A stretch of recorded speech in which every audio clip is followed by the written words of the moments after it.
Welcome back to this, the 15th in my series on the story of the family of Abraham. We've arrived at chapter 25, which concerns the death of Abraham and the birth of Esau and Jacob.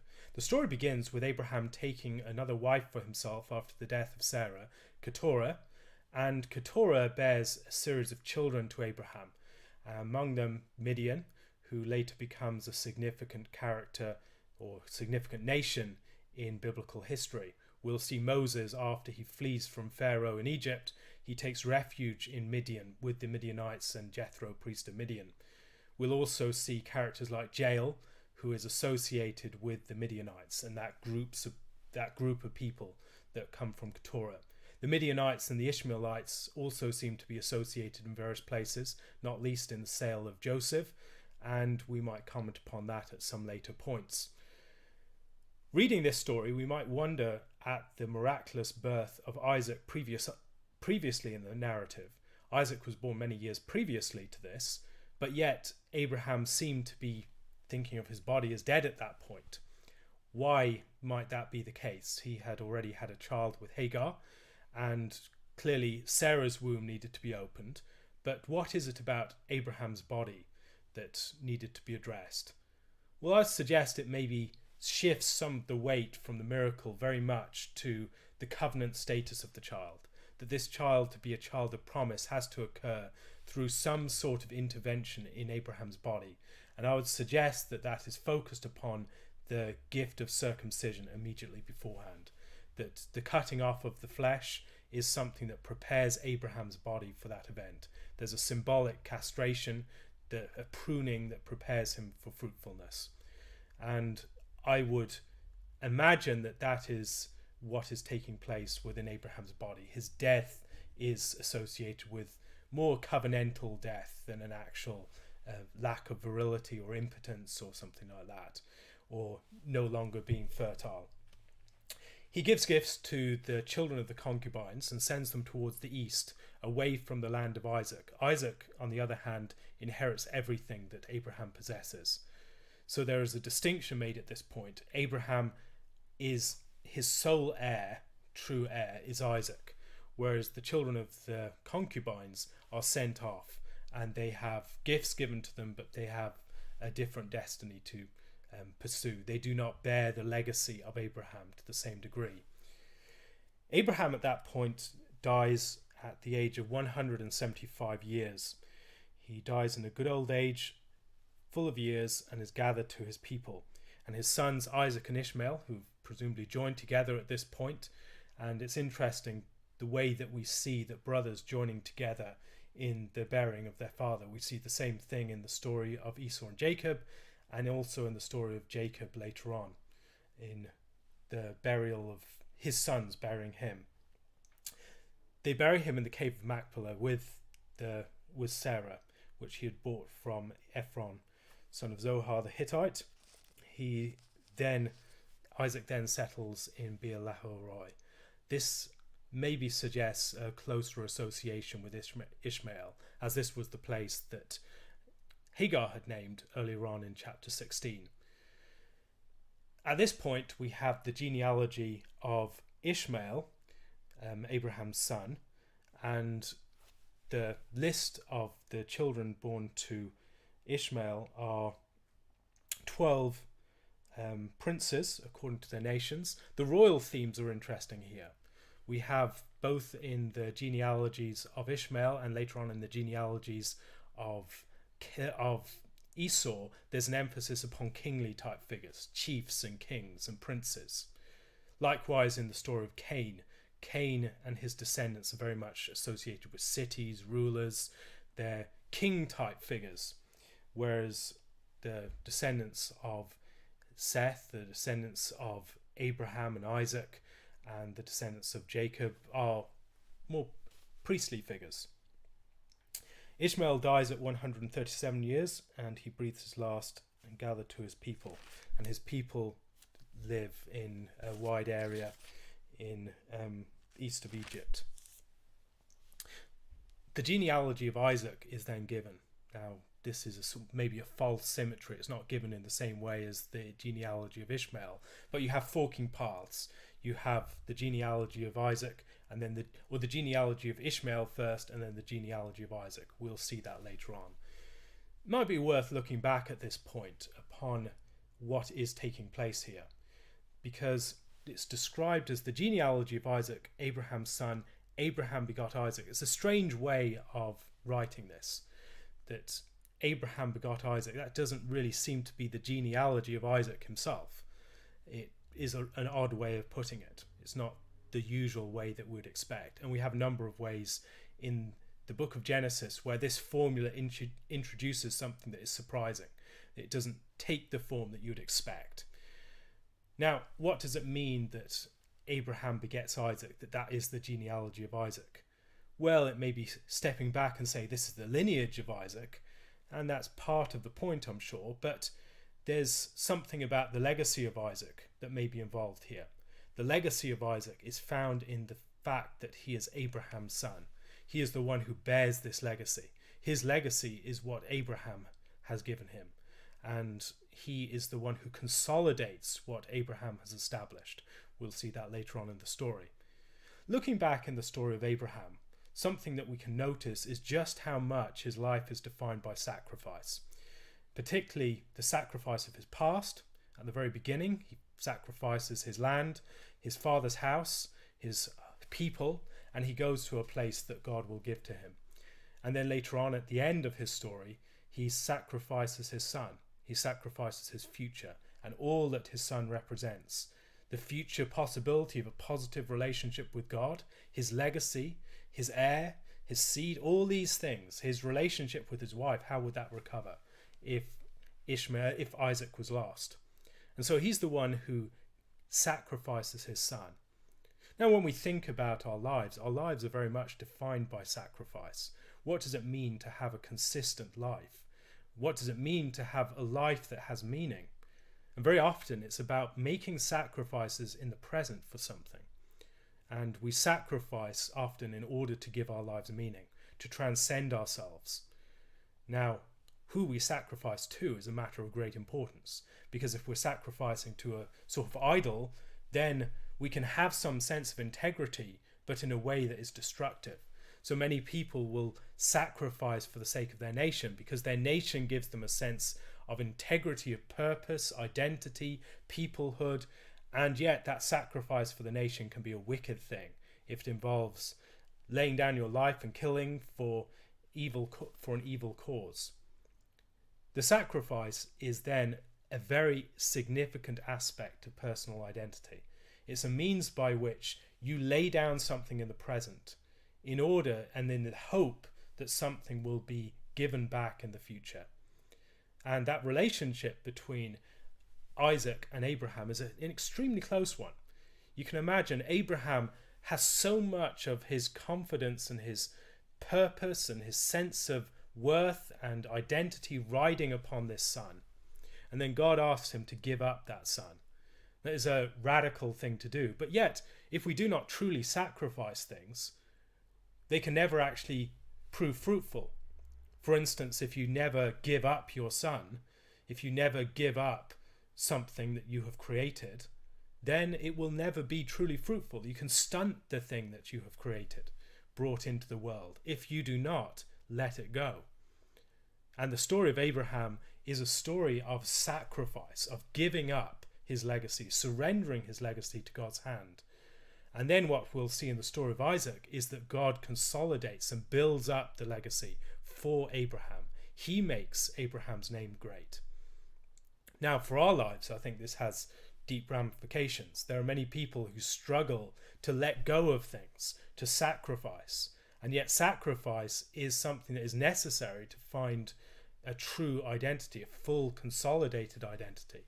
It's difficult to find consistency in ourselves over time without making sacrifices to something and without sacrificing for something. And in the story of Abraham, I think we're seeing something of the radical nature of that. He's bound up with this son, and yet to become what he is supposed to be, he has to give up that son. He has to have that son taken from him, snatched from him, and then receive that son back.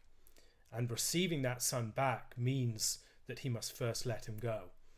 And this story, I think, of Isaac is in part a story of Abraham being returned to him. That Abraham's son is brought back, consolidates what his father sacrificed. And this, again, has implications for us as those who are often tempted not to sacrifice, to gain things in the present and not lay down our lives, lay down the things that we have created, let them go in order that they might be made great and returned to us. There is a challenge in doing this. Often we want to grasp hold of things and not let them go. We want to make our own name great.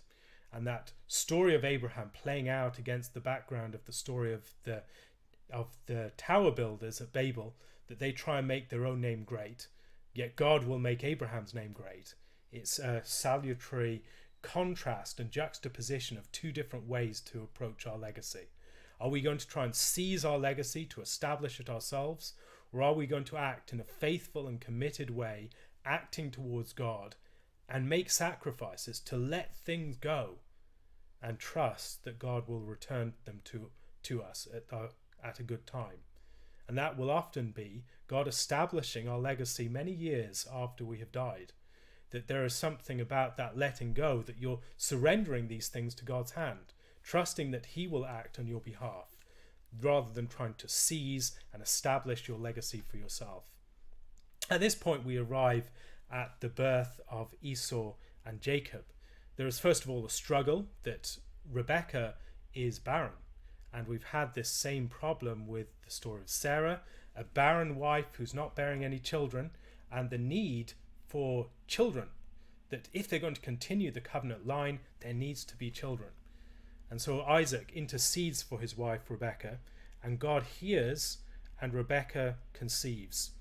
But the children are struggling within her, and she says, "If all is well, why am I this way?" And she goes to the Lord and inquires of him. And God says that there are two nations in her womb, and these peoples will be separated, and one people will become stronger than the other. The older will serve the younger. This story is an interesting one in a number of respects. It's interesting because one question that we maybe don't ask enough is, are Esau and Jacob identical twins? Now, we presume that they're not. At first glance, they don't seem to be. Later on, we see one described as hairy, one described as smooth. We see that one is red and comes out ruddy, and the other is not.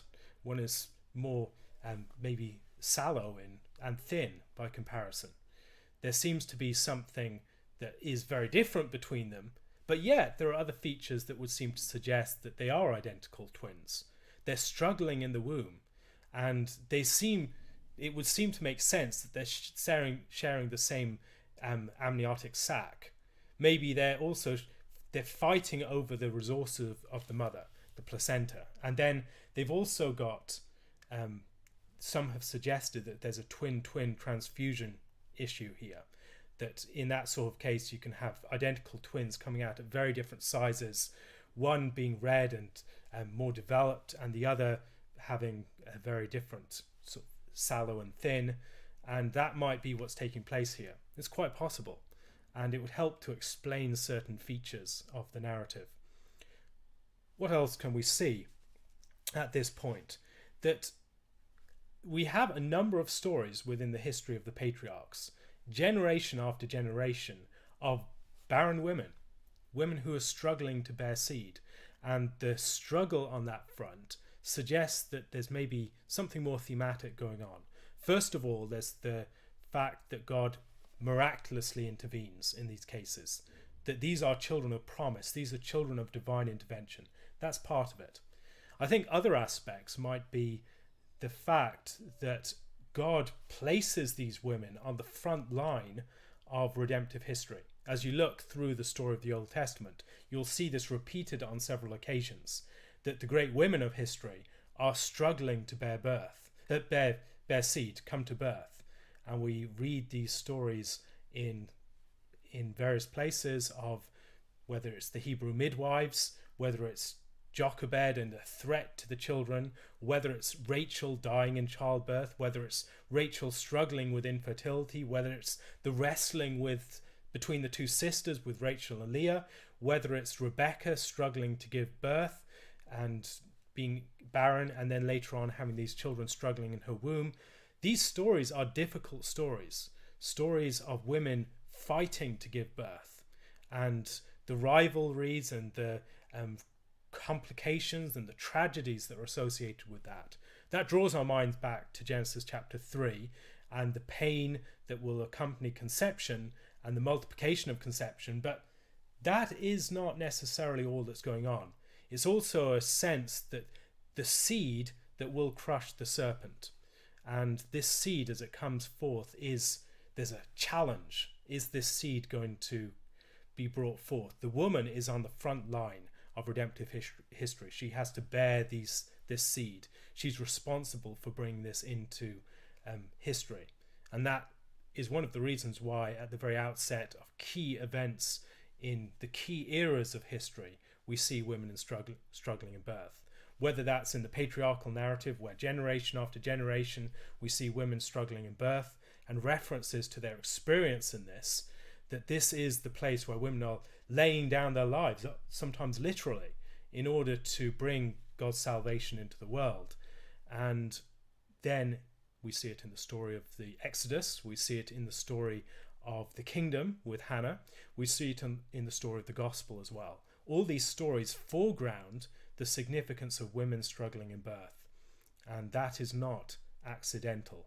This draws our minds back to Genesis chapter 3 verses 15 to 16, that this is the way the woman is struggling in her pain and her difficulty, her labor, and it's also the way in which the serpent is going to be brought down through the women bearing the seed. This story then leads to the birth of two sons that are divided from each other, become two separate nations. And the events in the womb here are of great consequence. We'll see this womb story being played out on at least two further occasions within the Esau and Jacob narrative. This isn't just a once-off event, this is a repeated story. And this story that ends with the birth of Esau first and Jacob coming out clutching his heel is one that should remind us of other things. The fact of birth following barrenness may be connected with the creation narrative, that you have the barrenness of the world, that's just covered with water, there's no life on it, or later on we see the barrenness of the land, that it hasn't yet borne. In Genesis chapter 2 we see that the earth hasn't yet produced plants of the field, and no herbs of the field have grown. And so there's a barrenness there. We see the barrenness after the flood as well. And in each of these cases, I think we're reading something similar to birth narratives. The creation is a birth narrative, and it follows the barrenness of the world, and then there's a birth, a womb. And within the womb, covered within the darkness of the deep, you'll have the earth coming forth from that. You'll have humanity being brought forth from the earth as well. And later on we'll have other events that are similar to that, as the ark is a symbol of birth as well. People come forth from the ark to become the new population that fills the earth, and they come out in twins, as it were. When we read these stories then, I think we're seeing deeper patterns playing out. A birth narrative is a creation narrative, and these birth narratives then lead into other events. In both cases, I've mentioned the story of the original creation and the story of the flood. There is a fall narrative that follows. The fall narrative in the first case concerns the forbidden fruit and the Garden of Eden, and in the Garden of Eden there's food that's eaten, and it cause nakedness, shame, all these sorts of things, and there's a judgment that occurs. In the second story we have Ham, his sin concerning his father, and Ham then is judged, and we see similar themes there.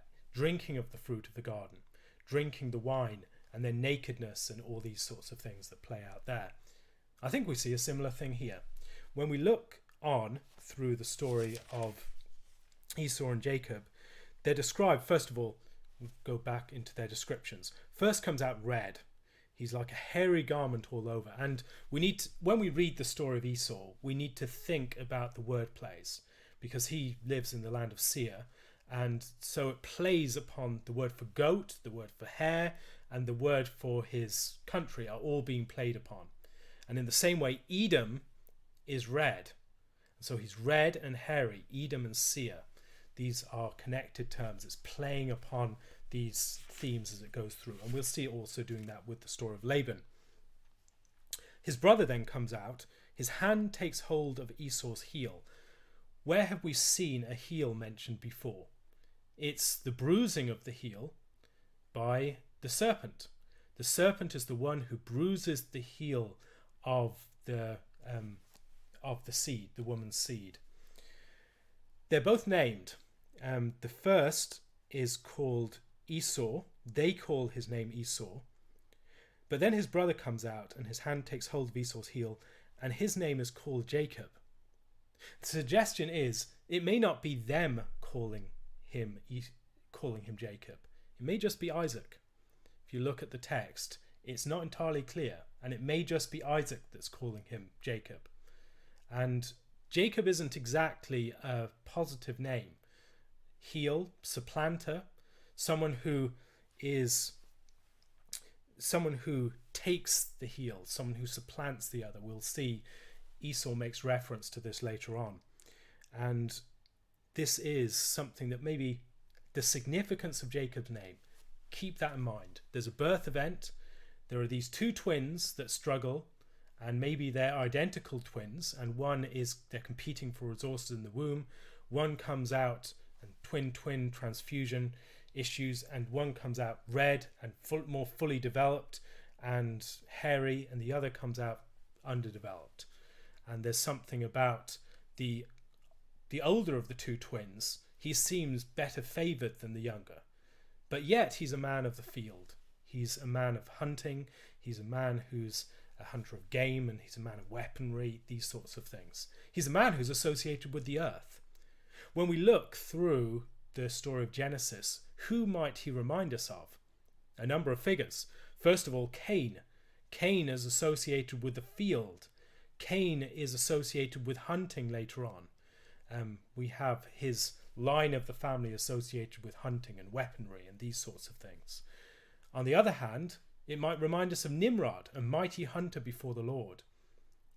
Whereas Jacob is a man who dwells in tents. He's a mild man. He's a more domesticated man. He's a man who's defined more by his voice than by his hands. And we'll see that theme playing out in chapter 27.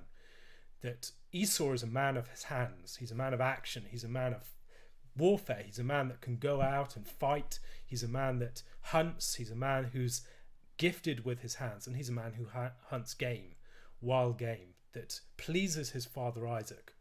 Whereas Jacob seems to have more of a particular relationship with his mother. His mother has received a prophecy concerning the two sons, that the older will serve the younger. So she knows that Jacob is destined to become the lead brother, even though when he's born he seems the ill-favoured one. He seems to be the one that's lost out in the lottery of birth, and not just in being the second born, but also being underdeveloped, whereas his older brother is highly developed and seems to be, throughout his life, far more of an active go-getter, kingly warrior type figure perhaps. And reading through this, these themes continue to play out. Esau is loved by Isaac because Isaac likes his game, whereas Rebekah loved Jacob. The connection between father and mother and the two sons, Esau being his father's son and Jacob being his mother's son, these are themes that we need to consider as they play out, because Jacob will end up going to his mother's household to get wives for himself, and that relationship between him and his mother and that close bond between them raises some interesting questions. And it's not until he, in some ways, incorporates some Esau into himself and becomes more like his twin brother that he truly comes of age. And we'll see them exploring the tensions of their birth throughout this narrative. Now Jacob cooks a stew, and Esau comes in from the field and he's weary. And this story is one that happens at a particular place. We've seen, again, I've mentioned that we have these patterns playing out generation after generation. Or in key points in the narrative, there's a birth or creation event, and then there's a fall.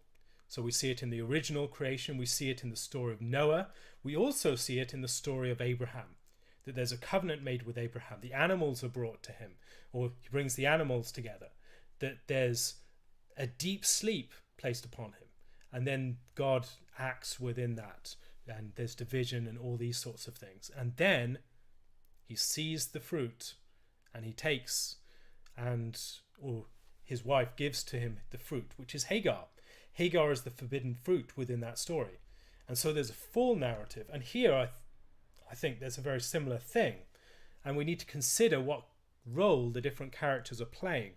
Esau said to Jacob, "Please feed me with some of that red stew," or that red stuff, literally, "for I am weary."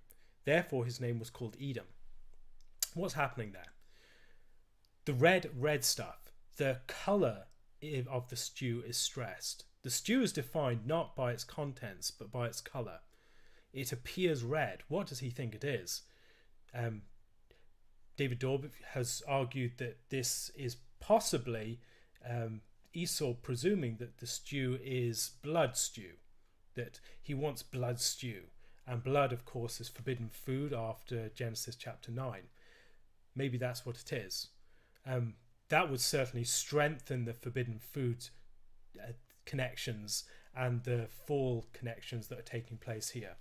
Also, we've seen Jacob as the one who takes the heel. He's the one who, like the serpent, takes the heel. Then, in this story, he plays the role of the deceiver. Not so much the deceiver as the one who tempts. The one who tempts the person to despise the birthright. Now, Adam had a birthright. The birthright that he had was inheriting the world, that God had placed him within the garden, given him a privileged status, and he despises the birthright in order to get the food. And here we see that Esau sees the food, and he wants to take the food, the red stuff. And as he takes that food, he despises his birthright. He's immediately described as, his name is therefore called Edom. And it's Edom because it's connected with red stuff, Edom. And pay attention to the naming of these characters, because Laban has something similar later on. Laban is deceived or outwitted using white things, whereas Edom is deceived and outwitted using red things.